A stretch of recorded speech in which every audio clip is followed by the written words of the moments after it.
Hey guys, just coming at you with a quick little movie review of a movie I saw earlier today.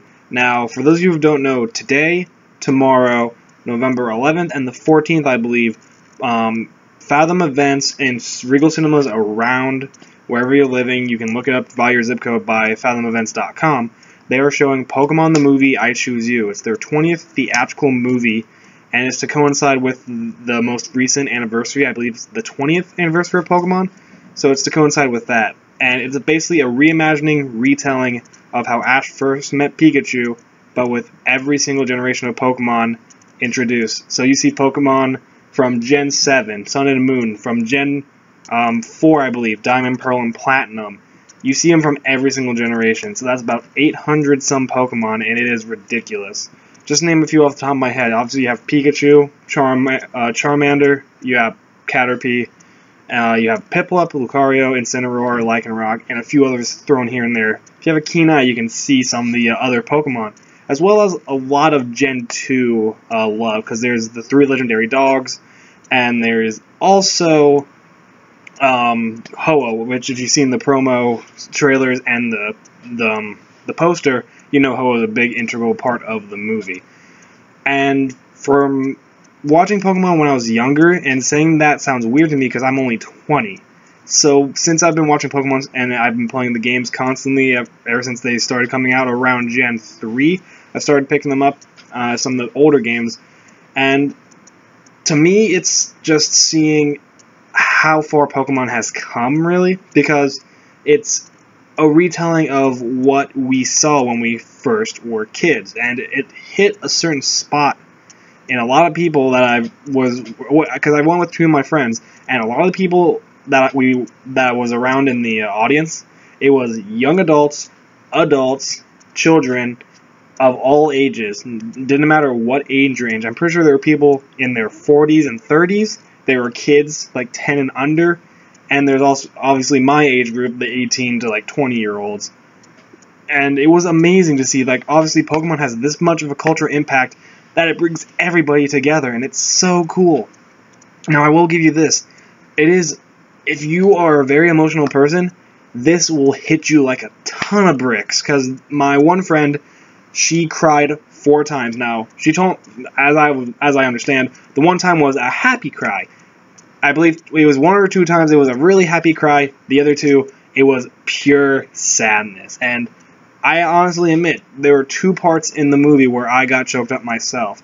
Now, slight spoiler here, so I'll give you a few seconds to alleviate yourselves, and I'll put a timestamp either in the description or on the screen somewhere in the lower area or to this side to let you know what's time to skip to, okay? So they do the whole Butterfree scene, and everybody knows how that goes, so it was a tearjerker, and I didn't fully cry, but my throat kind of just constricted a little bit, and I got a little teary-eyed, but I didn't fully cry. And that was just, it was so freaking impactful, because I remember watching that episode when I was younger, and it legitimately made me cry when I was younger. And there's also another scene that harkens back to the first Pokemon movie, which I'm not going to spoil because it's not expected, but it kind of is.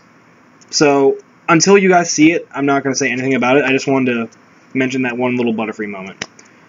So it's kind of hard for me to like say anything bad about this movie, but the weird thing about it was there's no Misty, Brock, or anybody from Ash who originally he ventured with. But when we were listening to the end credits, there was a song that I was playing that kind of hinted at that Ash will meet up with Brock, Misty, and his other companions that he meets along the way in the different generations later on in his adventures, which it's cool, but as we've come to know with different anime movies, the anime's continuity is different from the movie continuity. Especially as myself, as a Dragon Ball Z fan, none of the movies had any continuity since until Battle of Gods and Resurrection F, which was included in the Super arc. But for fans of any kind of animation, the movies don't have any distinct connection unless specifically told. I know there's some instances where oh, we're going to finish this series, we're going to go straight to the movie. Or, in the case like Jimmy Neutron Boy Genius did, the movie came first and the series came later afterwards. Because if you notice in the series, there's been some character design changes. But we're not talking about that. We're talking about Pokemon. And it was a really good movie for me to like remember why I enjoy Pokemon. It's the adventure, it's the friendship, it's just the amazing storytelling, and honestly, the beautiful visuals of this movie with modern technology. It is stupendous to see what their Pokemon company is doing with these new animators. Now, obviously, sadly, none of the original cast is back. It's more of the current Sun and Moon and X and Y cast. It's basically the entire cast from, I believe, Diamond and Pearl onward. Because before Diamond and Pearl, it was still Veronica Taylor. It was still all that original cast. But then as soon as the Lucario and Mystery Mew movie came out, and once Diamond and Pearl started, that got rid of the entire cast, because they were still technically under contract with 4Kids, I believe, or something like that. I'm not quite sure. I need to research this. But if you aren't too keen on the new voices, you still have the same voices. You have Michelle Knotts, she's still Jessie. You have James Carter Cartwright, he's still James Meowth. He's still Professor Oak. And it's really good to hear them as well. And the new voice of Ash, I thought was very annoying and too high-pitched. I've gotten used to it, and I actually enjoy it. I still prefer Michelle Knotts' because not Michelle Knotts, Veronica Taylor, and I personally met her, and she is a very nice person, and I prefer her because I grew up with listening to her voice, but I enjoy the new voice actress who does Ash's voice currently, and I accept her as who she is and what she's doing, and she's doing an amazing job. With the two other characters, they're a blank slate, basically, until you learn their character traits throughout the movie, and it's good to know that, like, even though we want our basic characters that we've been through the entire Kanto region with, we get to learn about new characters that we haven't met before, which is nice. So I'm glad they actually expanded a little bit more on the Pokemon universe, actually acknowledging that every generation, every region exists, because the two people that he travels with have Pokemon from Generation 4, which I believe are the Pearl, Diamond, and Platinum games, because the female has a Piplup, and the male has a Lucario, which were all introduced in the Gen 4 region. And that's really cool. And Ash obviously sticks with Pikachu, and he gets, if you know the anime, he later gets Caterpie, and he gets a Charmander, but he doesn't get Bulbasaur or Squirtle. He only has 3 Pokemon throughout the entire movie, and heck, you can narrow that down to 1, because Pikachu is the only main Pokemon that actually stays with him and is out most of the time on the screen time because he hates getting in his Pokeball, obviously. But we'll give the movie credit here. Charizard, when he fully evolves, actually listens to Ash, which is actually kind of cool. But it's not the same, but it's still a different thing as well. So I'll applaud them on that one, giving a different spin on Charizard. And it's the same story on the trainer left him behind in the rain and hated it. It didn't want him because he got a stronger Pokemon. They basically fleshed out that trainer a little bit more, and he's kind of the antagonist of the movie to Ash. But he's not that big of a villain, which we learn out who the real villain is through some history and some, dare I say it, foreshadowing. For those of you who know what I'm talking about or have seen some of the previews, you know what I mean by foreshadowing. So, as a fan of Pokemon, and for someone who's been here for, I want to say at least 10, maybe 5 or 10 of the years as a devoted Pokemon fan, for this movie, I'm going to give it probably around an 8.5 or a 9. It is not a perfect movie, to me at least. It is a good movie. It's above average. It is above the 7s. It's above all of that. It's a good movie for Pokemon fans, and if you're not into Pokemon, it's a good way to get you introduced to the story and basically gets you to learn how this whole system works. Now, hopefully I get a chance to sit down and review the rest of the Pokemon franchise, because I do have the first 3 movies on Blu-ray. I have Lucario and the Mystery of Mew. I've watched a dozen of times because it's one of my favorite Pokemon movies. And I want to get a chance to look at the other ones that I've skipped over the years. Because when when the movies were consistently coming out, I stopped at Pokemon. It's the Manaphy movie, but I don't remember the whole title. It's the Temple of the Sea or something like that, because it has the Pokemon Ranger in it. But I don't know the entire title, but that was the last Pokemon movie that I stopped at officially. And I haven't gotten a chance to watch a lot of them in a while. The last one I watched fully was the Genesect one, I believe, on Cartoon Network, and it was okay. The only one gripe I have with that is the voice of Mewtwo is a little weird, but it's a different Mewtwo from the first one. But that's a whole different story for when I get a chance to actually look at the movies.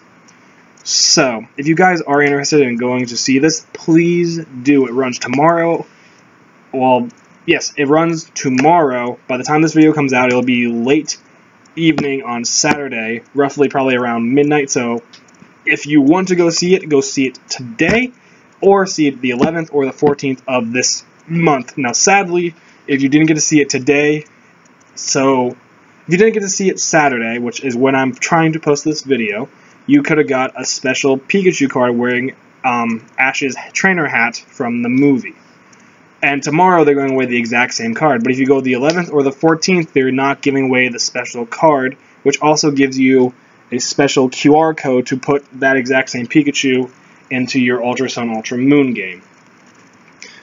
Now, hopefully you guys go and support this, because it's been a while since Pokemon has been theatrically released in theaters.